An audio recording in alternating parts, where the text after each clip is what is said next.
Hi, everybody. Welcome back to Evolution Revolution, episode number 2. This is Willie Boy, and been doing a lot of thinking between episode 1 and now, and it's all sort of coming together. But I thought I would give a little history as to how I got to where I am now, and that will help me orient myself to what I'm going to do with this podcast and what you can expect from it if you're going to listen to it. Anyway, going back a couple years ago, I was working as a social media warrior for a project called Convention of States, and that was a project that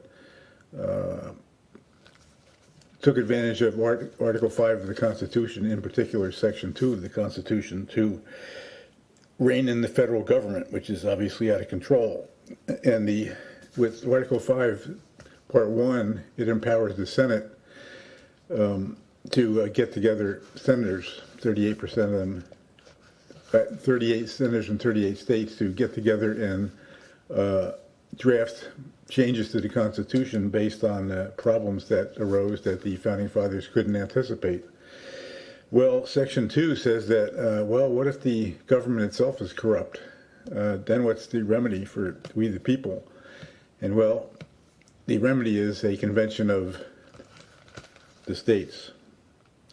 The state legislatures, state governments appoint people to represent their state in a convention where they talk about what to do about the out-of-control federal government.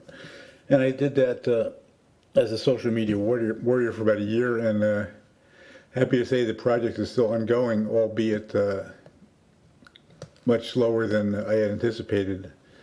And I think eventually, actually, it may be successful, but there's so many problems that came in between that went on the back burner with the state governments. And as of now, I believe there's 15 states have decided they would do this, but it has to get to 38 states before the convention would actually happen. So I did it for a while, and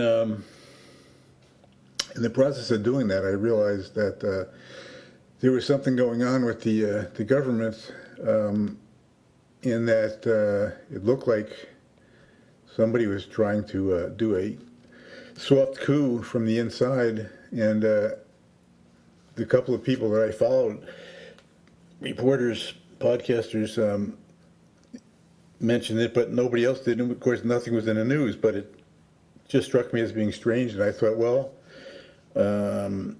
I guess I'll do a podcast, and I'll do a podcast attempting to expose the deep state. As I saw it at the time, it was a huge problem, an ongoing problem, and of course, it's still a problem. So I did that, and maybe 2 years or so, and there's a guy named Victor Davis Hanson who works out of Stanford and the Hoover Institution, and he wrote a op-ed, and he said that the coup failed. It wasn't going to succeed. And so I did my last podcast, which was titled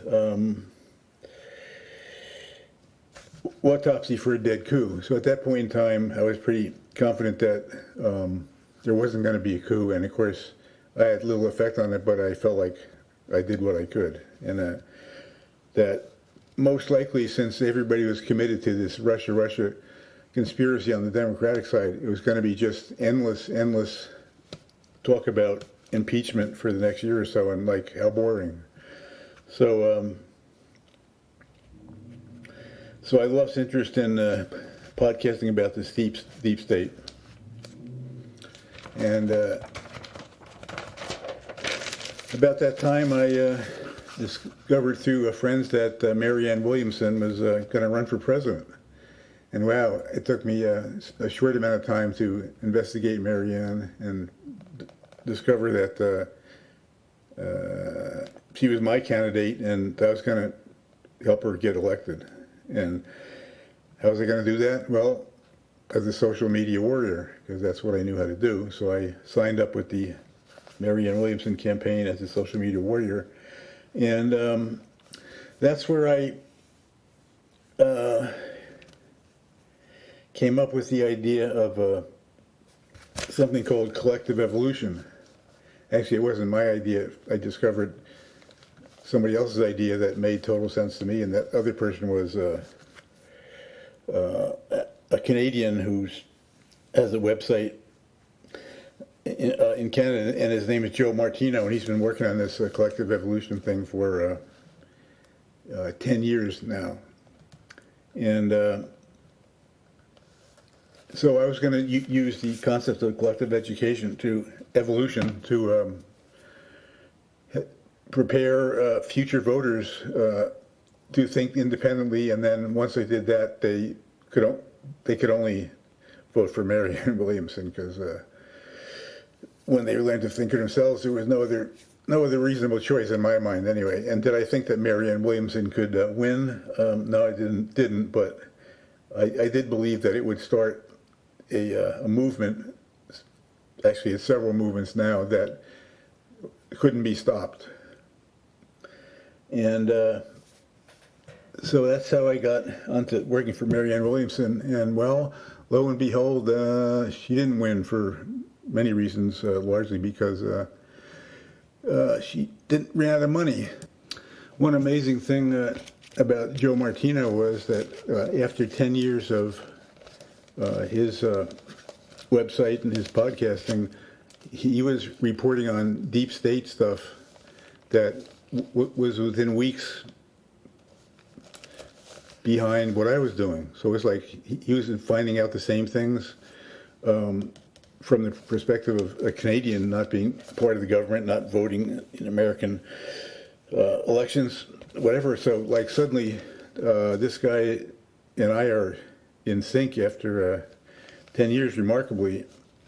And so that's how I really got into wanting to promote his concepts and implementing them in service to, well, Marianne Williamson at first, but Marianne Williamson's campaign came to an end, and what do I do next? Well, around the same time, I meet somebody who, as it turns out, became my life coach, a very unusual life coach, and very unusual life coaching methods. And so that was going to help me to figure out, like, what do I do next? And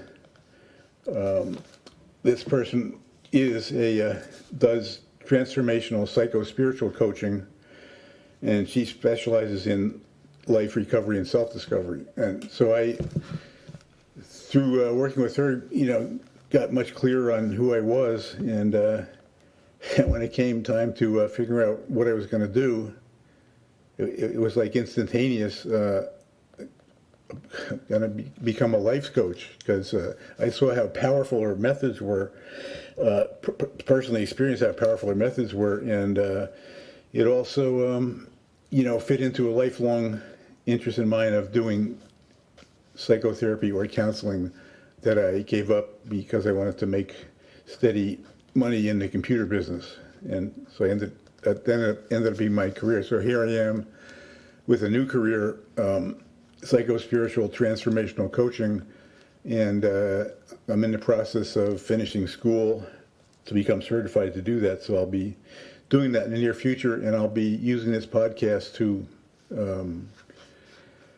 put out information for current and future clients about what it's all about, how it works, and information that might help them in their struggle for their own identity, et cetera, et cetera. And so I'll be podcasting about transformational psycho-spiritual coaching in general. And also I'm going to be continue to pursue my collective education project. And as part of that, it occurred to me that having used Facebook and Twitter on the Marianne campaign, that there's certain drawbacks to both of those, and it's becoming obvious what the drawback is for Twitter now that Twitter has decided to start fact-checking President Trump's tweets. Big mistake. Like, he's now at war with the government, and that ain't going to be good for Twitter. But anyway, so As part of my collective evolution project, I'm going to be researching better platforms for where this network is going to grow. Because the idea is that you use technology to grow this network, and it didn't exist before. To a network of people who are becoming enlightened and evolving and want to connect with other people doing the same thing to acquire, the power of numbers. And so I'm going to be, in future podcasts, looks like at this point, going to be exploring platforms, alternatives to Facebook and Twitter, and two of those that I've started working on are called Mastodon, and which is an open source project. That means anybody can contribute to writing the code, which I may or may not do. And the other one is Minds, which I've been a member of for about 6 months. And that shows real promise for a lot of spiritual people being attracted to it and using it as a platform for various and sundry spiritual projects. So I'm going to be looking into those and doing some podcasting about those in the future. But what I'd like to play now in this podcast is Joe Martino's description of the core essence of what it is he's all about in terms of collective evolution and how it works and how the collective CE protocol came to be. And I must say that I share pretty much his vision and going to be helping to promote it. So here's an explanation of the essence of it by the founder, Joe Martino.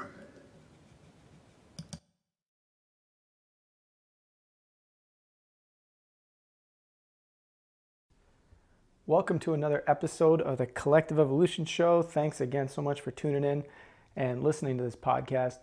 In this particular episode, we're going to be talking about the sort of core underlying formula that I'm particularly extremely passionate about developing over the past 10 years when it comes to the work that we do here at Collective Evolution, and how I've recognized that there's a process to which people can often go through an awakening, and there appears to be specific ingredients involved in that awakening process. And we've looked at that, identified that, and said, how can we develop our content and develop course materials and develop systems by which people can help themselves move through this process, not only on an individual level, but on a collective level, i.e., we're creating various pieces of content that are helping to move the collective along through a process of truly shifting our consciousness. And that process is something we call the CE protocol, which is ultimately like a series of ideas, if you will, that are core concepts that we not only inject into the media that we do, but also it's sort of the underlying process that we help put people through when we create all forms of content that we're doing. So in this episode, we're going to be going through, from start to finish, that particular protocol. This is, in my view, this is high potent stuff. Like, this is some of the most important work that I feel like I've ever done when it comes to the work through collective evolution and all that sort of stuff. So if you want to understand what we're doing in a lot more detail and really understand what it's going to take to get humanity to shift, how we're going to create the state of being necessary to create a shift in consciousness, then be sure to tune in to this podcast in its entirety, because it's a good one. Okay, welcome to the CE Protocol. I'm Joe Martino, the founder of Collective Evolution. I'm going to talk a little bit about what the protocol is, because it's you might be wondering, what do you mean a protocol? What's going on? What's this about? It's actually really simple. The purpose of this protocol is to create the state of being and the state of understanding within people to be able to create a shift necessary to make our world a place where we can truly thrive, right? The reality is we all know that there's something going on in our world. There's something changing. We're in a time of transition. But further to that, we're recognizing that a lot of the things that are playing out in our world are not quite what we thought. And it brings up a whole bunch of questions. what's actually going on with corruption, what's actually going on within politics, within our economy, what's this spiritual sense, this conscious sense of myself that's starting to come up, that I'm starting to get clear on. How do I make sense of it all, and how does it all play in to actually making an impact and changing our world out there? The reality is we need to create a shift in consciousness if we want to implement a world that includes meaningful change. So i.e. not minute changes that are made here and there where the world stays exactly the way it is. We need to get to a point where we're really understanding and creating the necessary state of being for us to implement this change in a meaningful way. So this protocol is ultimately broken down into steps. This is stuff that we've been using for years within our media. We've identified a key journey that people often go on, that the collective seems to respond to, where through this journey there's 4 key ingredients, if you will, that help create that necessary shift in a person, in their personal life, so that they can see the world clearly and begin solving the challenges of our personal lives and of our external collective lives from a new state of being and a new state of consciousness. And so that's what this protocol is it's talking about the various ingredients. Now, these 4 steps, or these 4 pieces to the puzzle, we've been putting into our media, into our work, into our courses, into stuff we do on CTV for a long time, right? We've kind of really whittled this down and honed it down into something that's very, very clear. And it's something that all people can grasp and say, okay, I see somewhat of a clear process of how we can move things forward.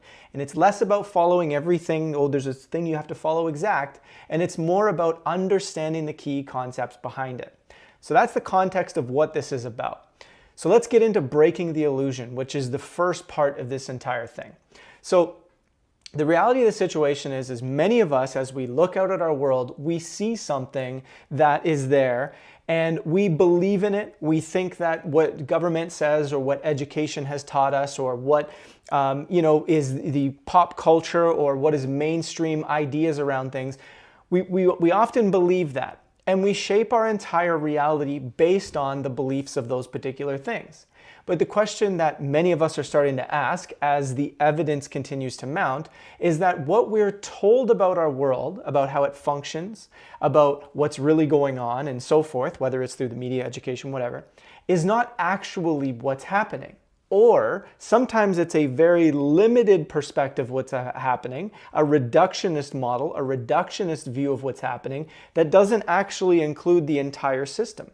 Further to that, what we are told about the world that we're living in comes from perspectives of disconnection, of scarcity, of competition with one another, right? We're in a state of being, a state of consciousness that states we're not connected in any way, shape, or form, that we all must just operate within our very sterile society that is pulling us apart, that is polarizing us at all times. Everyone is a potential enemy, right? We divide ourselves into political sides and so forth. The stuff we see at the political end that's creating the policy, that's creating the stuff that we do on a daily basis within our lives is oftentimes based on deception, based on manipulation of information and data, based on paying off various politicians or scientific agencies to produce something that will favor politicians but is not actually in benefit of the people. Further to that, the unelected officials that are running our world behind the apparently elected politicians are actually the ones in power that are creating a lot of what's going on in our world that affects our everyday life. But further to that, there's this whole discussion about how because we are stuck in the illusion, right? The idea of being in the matrix, believing that the world is the way people say it is, the positions of power say it is this way. Because we believe in that illusion, we don't actually get to clearly see what is going on in our world. Thus, we are living in an illusory world that we're not actually engaged in. And so we kind of go in circles and circles and circles. And when you start looking at this process where people are starting to question things, they're starting to wake up, they're starting to go, okay, something doesn't feel right here, or I'm starting to see corruption all over the place. I'm starting to see that things aren't what I thought they were. The question becomes, what are we going to do as we learn this stuff to not just break the illusion on one little detail, but to really understand how this is the basis of the entire system and infrastructures and even our consciousness?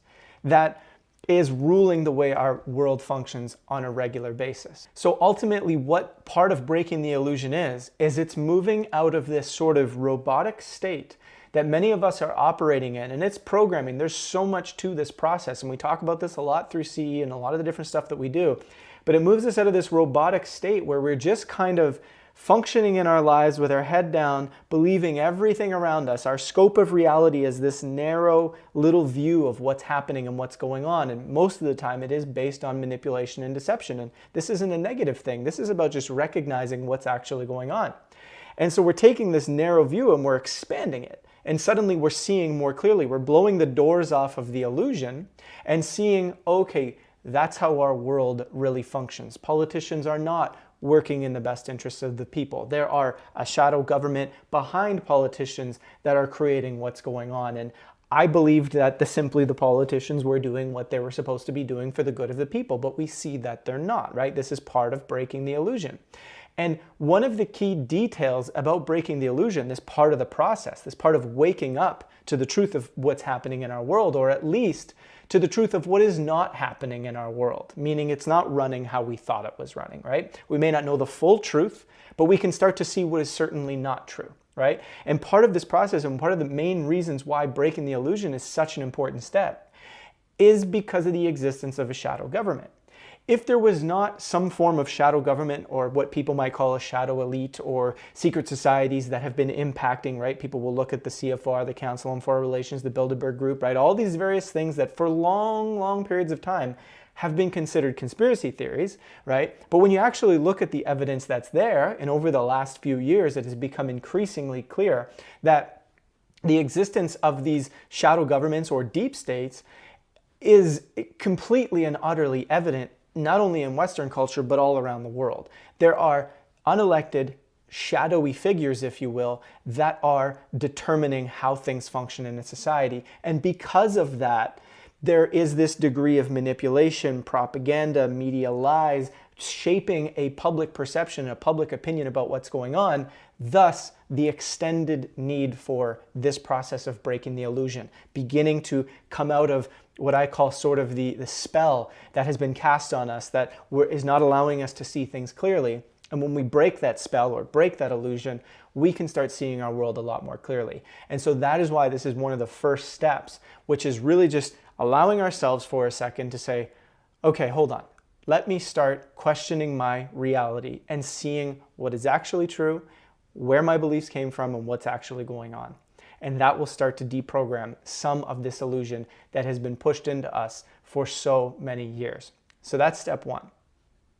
So in step two, which is awakening neutrality, what we've done is we've broken the illusion. We started to see that things are not what they are. Now, oftentimes when people recognize that, they move through a process of anger or judgment, or just kind of being upset at everything going on out there, or the evil elite that are doing these various things that are happening. And we get into this mode where we're upset. And sometimes too, it might even show up where we think that it's actually just one political side that has been deceiving people, and the other political side, for example, is the good side that we now need to move ourselves over to. Or we turn this into a battle of good and evil, or light versus dark, and so forth. Now, the challenge with that is we begin to continue to shape and look at our actions from very reductive, i.e. very simple, not looking at the chain reaction, not looking at the big picture, not looking at the totality of what's happening, but we just try and find the few things to blame so that we can then isolate that thing and maybe take it out, or isolate this particular politician and take them out, right? But what neutrality actually does when you awaken that within yourself is it allows you to take a step back. It allows you to pull out of all of the programmings of identity, of politics, of which side I support, of what's right and what's wrong, what good and evil is, and all these things for a second. And you step back and you say, what's actually playing out, right? It moves you into a position of empathy. Because what you're actually doing then is you're looking at, and I'll use a simple analogy here. Let's say you're cooking and you use an oven and you turn on the burner and you're doing something, and you're not quite paying attention, and you burn yourself. And you go, oh, okay, I burned myself, no big deal. I now will pay a little bit closer attention the next time I'm at the oven and so forth. And it's not that the oven is a bad thing and the oven tried to hurt me and la-di-da-di-da. It's that now you have a greater sense of awareness, a greater understanding that, hey, if I'm not careful, if I don't, maintain my presence and awareness around the oven, I might burn myself, right? Similarly to what's happening right now in our society is that we're starting to realize that there are a ton of potential issues going on. And there are so many factors involved in all of these issues. And if we take a black and white approach to what's going on, i.e., if we were to say, the oven burned me, the oven's bad, get rid of the oven, I'm never cooking in my kitchen again. If we were to take that approach, we would not ever see clearly what is going on, and we would never develop a sense of empathy for what's happening. Instead, we would always be doing what we're doing today. People call cancel culture. People call, just run away from every potential problem that exists. But when we take a step back and we start looking, hey, there's a ton of different issues in society and there's so many different factors. The reasons why people are doing things are not always just about one small reason, but it's a chain reaction of factors that lead us back to questioning what is the actual core of the issues and challenges that we face today in our society, but also in our state of being as to how we interact with our society. So if we want to make it black and white, which is the current culture of today, it is about pointing out and blaming and victimizing and trying to remove just the little problems without actually looking and empathizing with, through neutrality, all of the different reasons as to why that's actually there, which leads you back to a core. So neutrality is really about taking a step back and seeing the big picture, seeing how you can learn, grow, and evolve from things that are playing out in the world, not just in your personal life, i.e. a relationship or a job or a career where you had something go on. And if you take a step back, you see how you might have actually grown from that situation versus staying fully engaged, judging, being angry, being upset, blaming, holding a grudge for 20, 25 years, holding on to that emotional state and never actually getting beyond it. It's an energetic cancer, if you will, that you hold on to forever, just this grudge. And people do that with our society today, always pointing and blaming and blaming and blaming. But from neutrality, you see where our actions have led. You see where our state of being and the choices that we make, you see where that is leading. And thus you can actually get a clear picture as to what the core challenges or the core issues are within our society and within our state of being and thinking, so that we can actually begin to change those things and not do so from a standpoint of not seeing things clearly. So inevitably what that means is that we're now taking a step back, and when we start to actually get in touch with this state of neutrality, we begin to see there's a connectedness between ourselves, nature, our planet, and everything in our reality.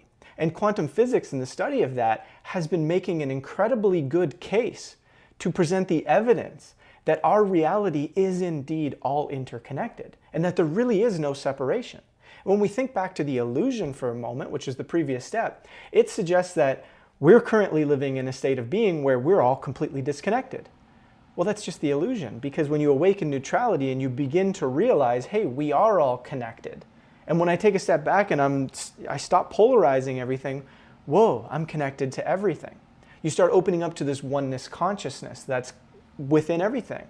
And through that state of being, of neutrality, it's that you don't need a set of morals, a set of beliefs, or a set of values to tell you when you're in that state of consciousness what to do, because when you recognize the state of connectedness and oneness consciousness that exists within yourself and everything, suddenly your state of consciousness is now creating out of a state of being that says, what's good for me is good for another, and what's good for another is good for me. And what I mean by that is, why would I want to hurt somebody else? Because really that's just hurting me.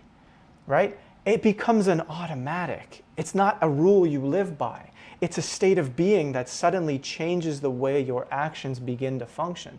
It changes the way you see society. So if you now have that state of being within yourself, how are you suddenly going to make decisions, create systems and infrastructures in the world?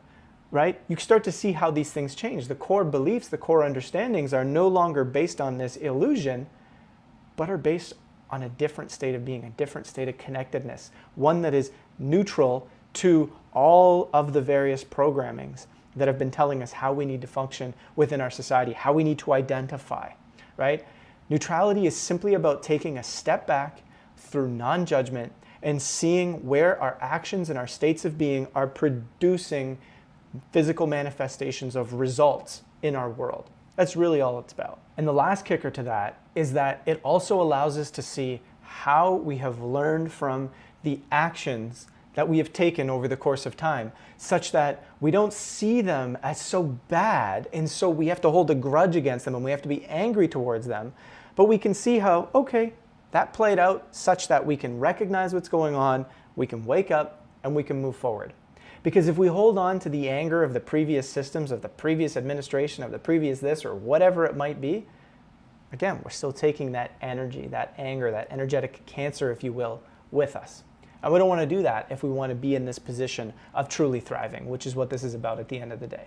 All right, so now we move on to deprogramming limits. So we understood there was an illusion, and that illusion set up a bunch of habits, a bunch of belief systems, a bunch of ideas about how the human experience has to function, how we need to be.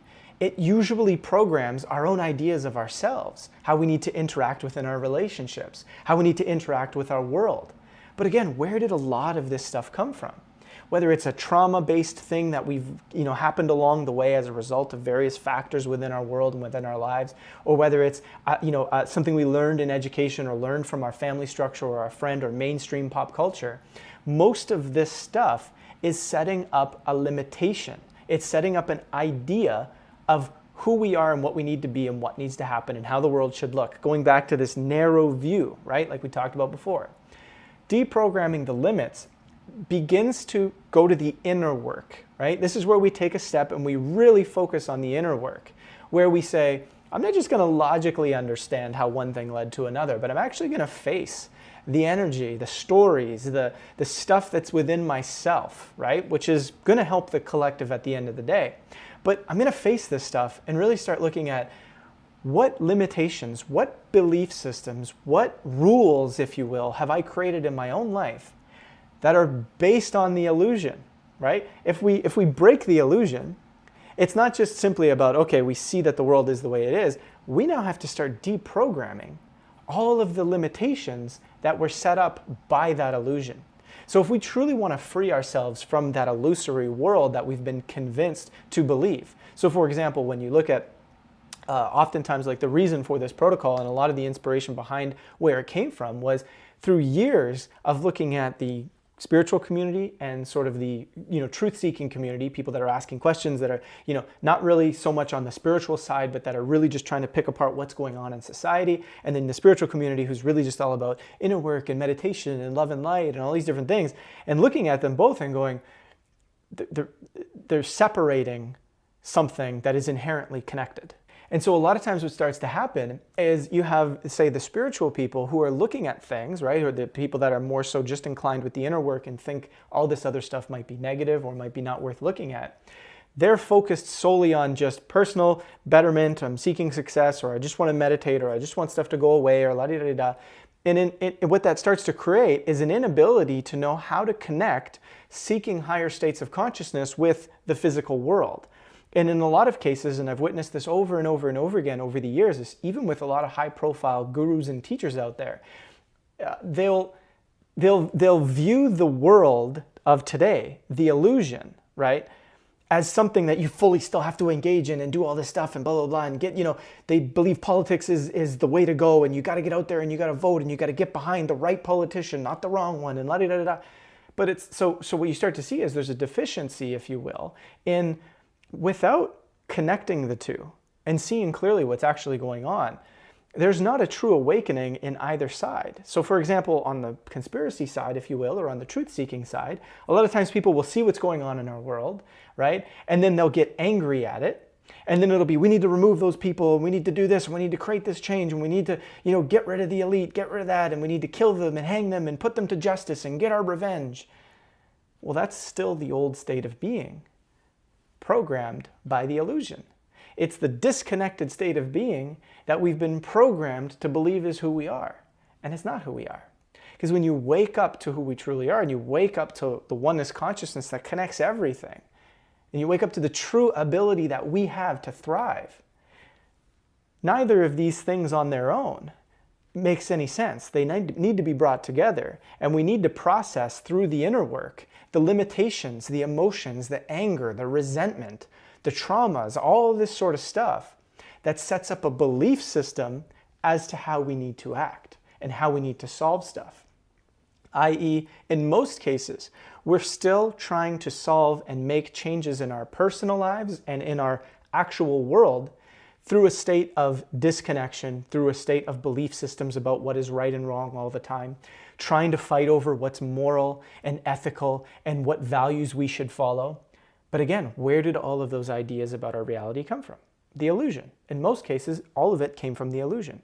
So the inner work is a necessary part of this process of waking up, of seeing. Waking up is really about becoming present, becoming conscious of what's playing out within yourself, how it affects the external reality, and then taking it a step further, how the collective is doing this together, right? So it even goes beyond the idea, I'm doing this personal work just for my personal success, just for my personal wealth, just for my personal, attainment of material goods so I can enjoy and have a great life. This starts to look at, well, if I'm connected through oneness consciousness and I recognize and I'm in that state of being, then I start going, well, hold on a second. We're in a massive time of transition where this is about reshaping the human experience as a whole. It's not about me just living my own prosperity. This is about reshaping the human experience because that's what we're here to do right now. It doesn't make sense to continue doing what we're doing and all of the chaos that we're seeing. And I call it chaos with asterisks or with parentheses because it's really what is chaos, right? But you start looking at all the stuff that's happening in our external world and it's all just bubbling things up so we can observe and see what's going on because it tells us what's going on within ourselves and what's going on within our collective.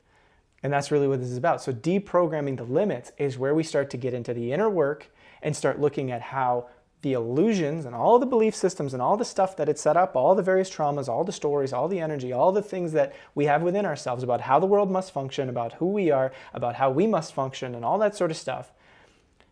That basically an old state of consciousness, we now deprogram that old state of consciousness. We now let it go so we can move back to our natural state, which is recognizing the connection, right?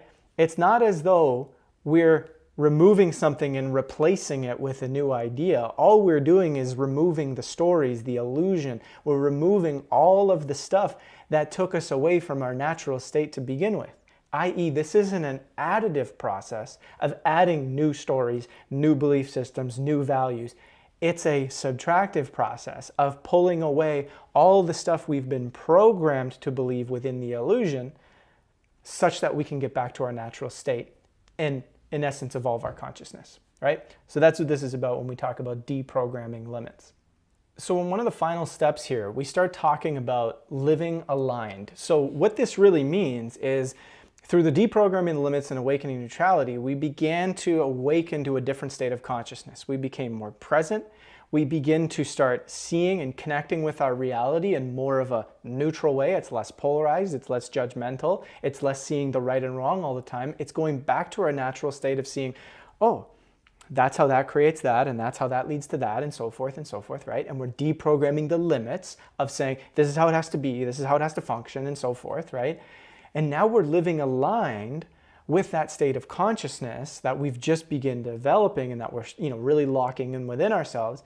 And living aligned now is really the process of seeing how does this new state of consciousness actually then create the world around me. And again, not from the standpoint of just me as an individual, but also connected within a whole, and how this is about rewriting and recreating the source code, if you will, of how the human experience functions.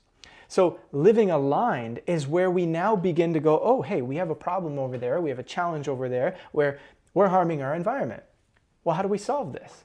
Okay, so some people will say, well, we need to change the products to good, clean products and then just keep doing it. Well, hold on, that's based on the illusion still, because the illusion suggests that you still need to exist within a world that has this economy, this separation, that there's scarcity, that there isn't inherent abundance within the world, and that we must have an economy with a capitalistic society that is doing things, and if we can just remove the money from the politics, then everything would be okay. Well, hold on a second. All those ideas, systems, and structures were built from the illusion, from a disconnected state of consciousness. So you're not living aligned with the new state of consciousness by just trying to clean up some of the little, pieces of trash that are within that system itself. You have to say, hold on a second. Now that I'm in a new state of consciousness, what are we capable of within the human experience? What can this actually look like? What within me makes most sense? So you're not saying what's realistic, what will people accept, what's going to be mainstream okay, right? It's what do I really feel is possible? What is humanity truly capable of from this new state of consciousness? You start projecting, you start playing with that world. You start conversing about what is possible within that world. You learn things, you expand, you explore based on the idea of removing the old. You begin to paint a clear picture that says, well, hold on, we have the ability to thrive. We have the automation, the technology, the innovation, the brilliance of the human collective to bring forth incredible solutions to our world. They just don't fit within our current society. They don't fit within our current systems and structures. So do we stop humanity from thriving by saying, well, it's just got to fit within what we're currently doing, so we can't really do that? Or do we stay within that state of consciousness, aligned with it, and said, well, hold on a second, we're here, we can thrive. If we stay connected and we don't revert back into this disconnected me versus you state of consciousness, we have the ability to implement a world where we can truly thrive from top to bottom. When I say top to bottom, I mean the entirety of how our system and society functions. I'm not talking about classes here. I'm saying, whether it's having food and shelter, having, advanced technology, having the ability to clean up our environment, being able to continue to allow human innovation to expand us forward and travel the world and do different things and enter different galaxies and whatever it might be.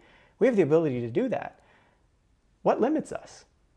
Where did the ideas come from that limits us? Well, it came from the illusion again. So to live aligned is to have to throw out that stuff, paint a picture of what we're truly capable of, and then say to ourselves, okay, we are clear on the picture. We're willing to rewrite our society. However, we're currently in a situation where there's billions of people. And a lot of things are running, food systems, water systems, electricity systems, and so forth, within the ideas of an old world. Thus, there's got to be a transition. We got to start saying, here's the old world, here's the world that we want to create, which is not a finite process. We know we can thrive. That's the basis of it. What this looks like, we continue to co-create, we continue to expand upon, and we create a system that's fluid, that allows for continual evolution, because that's our nature. Our nature is continual evolution, not getting stuck. That's how people feel the way they feel today. They feel stuck. And that's why all this awakening and that's why all this stuff is happening. People are feeling uncomfortable because the old game is not fulfilling the deeper aspects of our desire to evolve. And it's not out of judgment. It's, okay, I've played this long enough. It's time to move forward. It's time to evolve. And the more we ignore it, the more we say, no, that's not happening, the more intense it gets so that we can see it. That's really what's going on, right? So once we set up that framework of where we can thrive and how we can thrive and what that looks like, which is really just about reimagining, getting engaged in the process of what we're truly capable of, setting that as this is the base framework of what we want to do. Thrivability, not sustainability, not, okay, we'll do whatever works within this capitalistic society. No, we can thrive. You have that as your framework. Okay, how now do we transition there? And we start applying our consciousness. We start applying our ideas. We start applying our creativity, our innovation, not based on the old ideas and how it has to be, but from this new state of consciousness. And that's what living aligned looks like. You're living aligned from oneness consciousness. Your relationships shift. The way you view the world shifts. The way you, in the short term, the way you purchase, the way you decide to do things shifts. How you interact with the collective shifts. Thus, the collective will shift over time, right? But we got to be willing to live aligned to those things and not revert back to the old programming that says, Well, everything has to just evolve very slowly and very simply, and we have to, people are disconnected, so we need to have money in exchange and all these different things, right? The reality of the situation is we need to get clear that once the illusion is broken and once we wake up to who we truly are, the characteristics of that state of consciousness are of abundance. We have the ability to do whatever we want. We're unleashing creativity. We're unleashing innovation. And we're not putting any man-made barriers that says you can't do that. Because that's what our current system, that's what the illusion does. It says, look at all this beautiful creativity and connection that humanity has. Well, let's put in all these barriers as to why they can and cannot do that. Borders, the economy, how the economy must function, regulation, policy, all these different things that usually are just factors of a limiting debt-based system to begin with, but further to that are just more and more and more and more degrees of separation. The old world, the new world, connection, inherent connection. And with that inherent connection is a different state of being, is a different state of consciousness. But like we talked about in Deprogramming Limits, we got to do the inner work to move through this. This is not just a process of engaging with our external world politically, by voting, by this, by that. We gotta do the inner work because it's all connected. It's all there. And living aligned with that is really, really key. So these protocol steps that we just went through, this is about creating a state of being through which we can actually go about creating the necessary shifts within our world that we all know are possible. This is a process of shifting consciousness that doesn't just look at meditation or yoga or seeing the truth of the world. This is understanding the spiritual and metaphysical nature of our journey of evolving the human experience right now. It is all connected. It is not separate. It's all one thing. That is true spirituality. When I say that, I mean that's the true understanding of the nature of our reality. That our inner consciousness is creating our external world. To think that we're going to truly unleash our infinite potential and still use the systems of the old world does not make sense.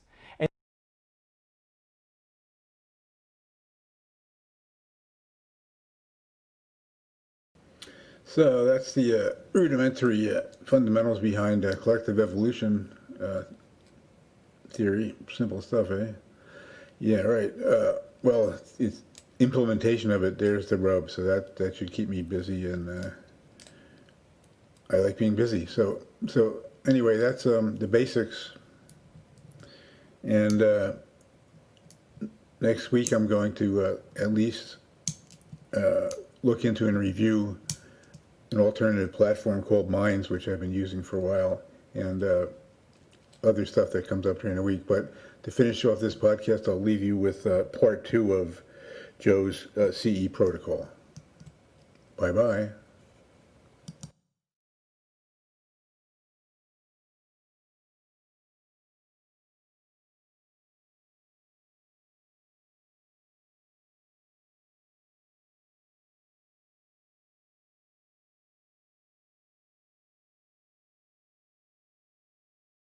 Okay, so the next step to the process is called awakening neutrality. Now, why this is so key in the journey of shifting consciousness, as well as inside Conscious Media, inside what we're doing here at Collective Evolution, is because if we don't look at what we're seeing, understanding, happening in our world from a neutral lens, this means not getting caught up in politics, not getting caught up in all of the divides about race, religion, gender, all these sorts of things that the elite or that people are getting caught up in a big way in. We need to look beyond those things and start understanding what really is causing things to happen the way they are. Why are we actually doing this? And how can we move through the anger, through the frustration, through the judgment of what's taking place, and go a little deeper and see it from a neutral standpoint and allow ourselves to understand what aspects of our consciousness is creating this so that we can shift it. If we get caught up in just the emotional aspect of it, meaning if we go from, okay, we see something that's happening in our world, like for example, we learn about a lot of the elite pedophilia and child sex trafficking and stuff that's going on in our world. If we look at that, just judge it, just get angry, and just want to fight these elite and want to get mad at them constantly, and we don't ever process and move beyond those emotions. What happens is we get stuck in a fear state. Now, us being in a fear state is a very, very important aspect of how the elite keep their power over us. Because when we're in a fear state, when we're in a judgmental state, we're effectively taking our own individual power and we're giving it away to the people or the perpetrators. And we're saying, you have power over us. You control my emotional state. You control everything that's going on in my life. And I stay in this mode within myself where I'm constantly hop up on stress and chemicals in my body that are causing all, this adrenaline and everything to keep moving forward because I'm afraid and I'm judgmental and I'm angry. And what that does is it puts us in a state where stress chemicals are moving constantly. And when stress chemicals are moving constantly throughout our body, we begin to get stuck within a frame of mind where we identify solely with being a mind in this body, in this physical world. And when we're identified as that only, we are missing out on the aspects of who we truly are and understanding why we're truly here and how really we're just in a game of roles where we're learning from one another and we're choosing to evolve, right? That's really what we're here for. So when we stay in these states of fear, when we stay in these states of anger, we get locked up in a very limited version of reality. And this is a very, very important tool for the elite because what this does is it allows them to keep pushing and keep dividing and keep controlling and keep doing everything that they're doing because they only have power over us when we give our power up to them through our uncontrolled emotions or the fact that we're just locking ourselves into this state. So what this looks like is not saying, oh, we're going to move to neutrality where it's like, oh, well, we just don't care about anything. We sit back and it's like, the elite are doing that. Who cares? I'm neutral about it. It doesn't matter. No. This is the illusion. This is the illusory version of, that's what neutrality is. What neutrality is saying, all right, there's the elite. There's the cabal. They're doing what they're doing. It doesn't feel good that they're doing that. We can understand that. But if I stay in the emotion and I judge the crap out of them and I never choose to understand what role we all play in this, right? Because really what you have is, in a sense, you have the victimizer and you have the victim, in a sense, right? That's the role that's being played. Now, if you remain in a victim state within your life and whatever experience you might have, what you'll notice is that as a victim, you never are empowered because you're staying identified with being oppressed or with being down or with being suppressed. And the more we do that, the more we just want to fight and we want to, or we get into a mode where it's like, I'm oppressed, I'm down, they're doing this to us. The world will never change. It's like, it always is the way it is. We're always down in this state. Whereas if we understand that the cabal is playing a role, and the role is actually there to challenge us, to find our true empowerment, and to evolve beyond the limited states of being in the limited states of emotion that we often lock ourselves into, and start actually saying, hey, you know what? We're capable of a lot more. And I see all they're doing is they're playing a role of saying, find your power. Find what it truly means to take self-responsibility, to look within yourself and say, you know what, I'm going to take control of my emotions. I'm going to understand what role I play in keeping our world the way it is and how I've limited my beliefs and how I've listened to all these things and I've confined myself to this small little space of what I think life is. And these people are helping us play that role. They're helping to keep us divided and show what happens when we get really disconnected from one another, right? And our job is to become aware, become self-aware, become self-responsible, and come back together and unite. And as we go through that, and as we take care and we authentically move through that process from a standpoint of neutrality, i.e. not judging it as, oh, this is so wrong and this is so bad, but saying, I see the role, and you know what? It has no power over me. And we truly begin to do that. What happens is we start creating a different frequency within ourselves, within the way we live. The stress chemicals are no longer there. We start moving back into a state of pure potential where anything is possible. And the need for their role begins to diminish. It's like suddenly, all of a sudden, it's like, you know how you get over something in your life and suddenly nobody bugs you about it? And it's like, oh, these people used to bug me about this all the time. I was so self-conscious about something. Then I moved through being self-conscious about it and suddenly nobody said anything anymore. And the odd person that came along and did say something, you were like, hits you and falls off. It's the same with the elite. It's the same with the cabal. And the more we stayed identified as us versus them, they're the enemy, they're the bad thing, the more we stay confined into the level of consciousness that they're trying to keep us within. We simply have to see what they're doing as just a little obstacle we walk around. okay, that's what they're doing. I see what's going on. I'm going to evolve beyond that. I'm going to evolve beyond the need for what they're doing. And the way through that is becoming self-responsible, emotionally intelligent, and really seeing the bigger picture aspect, the deeper conscious understanding of what their role is showing us and how we've disempowered ourselves and how we've given up our power to governance and to all these different things, and how we've become disconnected not only from each other, but from our true selves. And so in our second step of this protocol here, what we really like to focus on within our media is bringing that deeper conscious understanding from the neutral lens that does not get us caught up in politics, that does not get us caught up in all these racial divides and all these gender divides and all of these tools that the elite are using to get us locked in to just being a physical body in this world, and we're just caught up in that. We're challenging us to break that open, expand our consciousness, and see the world from a bigger state of consciousness, from a wider, expanded, more state of consciousness, so that we can understand what's really going on here. So awakening the neutrality of seeing the world in that way, not getting caught up in all this stuff, and seeing ourselves in that manner is absolutely a necessary part of this entire journey. And so when we think sometimes that we're really practicing like higher states of consciousness, or we're practicing, peace and all these sorts of things, but then something happens in the media, whether, someone's making fun of something, or all of a sudden we lose our shit, we go right back into this like, oh, judgmental, oh, this person, these people are terrible, toxic masculinity, and all these people are horrible, and Trump this, and blah, blah, and all these different things that happen. We're just getting sucked right back into the entire thing. Whereas if we practice neutrality, we see that stuff for what it is. People are disconnected, maybe people are angry, maybe that's just playing a role to allow us to see something. Maybe we see the levels of disconnection that we have within, aspects of our society, right? You see it for what it is based on each individual case, but you can't see it clearly until you get into that state of emotional intelligence, self-responsibility, and being truly connected to neutrality. So this is a huge step to this process.